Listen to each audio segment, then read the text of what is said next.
Functional programming machines. Originally, CPU designs were straightforward.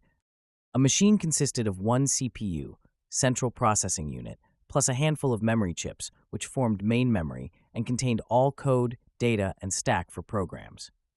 In fact, early CPUs did not have a stack. Programmers had to explicitly create stacks in uninitialized memory. Stacks were implemented as linked lists. The concept of a stack was invented to speed up stack operations using hardware assist. The hardware speedup consisted of treating stacks like arrays of memory cells. This eliminated the need for link pointers and resulted in memory savings. The stack protocol also made it simple to garbage collect memory cells that were used to store partial results, but this required the invention of the concept of local variables and scoping. Today's machines are much more complicated. Machines include extra hardware and extra software for address mapping, virtual memory, context switching, multiple cores, various levels of memory caching, along with extra circuitry to guarantee cache coherency. This extra circuitry occupies more chip real estate. Lots more memory is needed to house all of the extra software. All of this extra complication is required to buttress the idea that software should be written as equations and functions.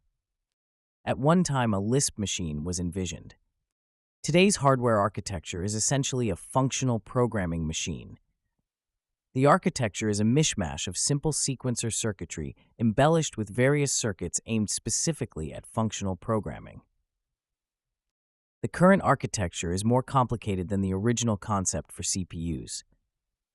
The current architecture demands larger amounts of memory and more operating systems code. The current architecture demonstrates that FP can solve many problems and can produce interesting results, but it also demonstrates that sequential functional programming is being stretched beyond its sweet spot when applied to asynchronous problems like internet, robotics, etc.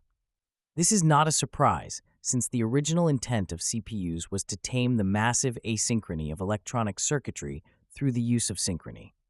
Attempting to reintroduce asynchrony on top of synchrony, which sits on top of asynchrony, is bound to make the result more complicated.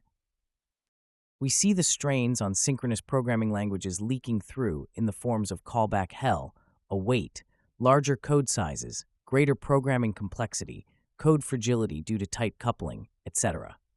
The idea of using only a single paradigm, that of the FP paradigm, to address asynchronous problems seems to mask potential ideas for using multiple different paradigms for composing multi-paradigmatic solutions using simpler hardware.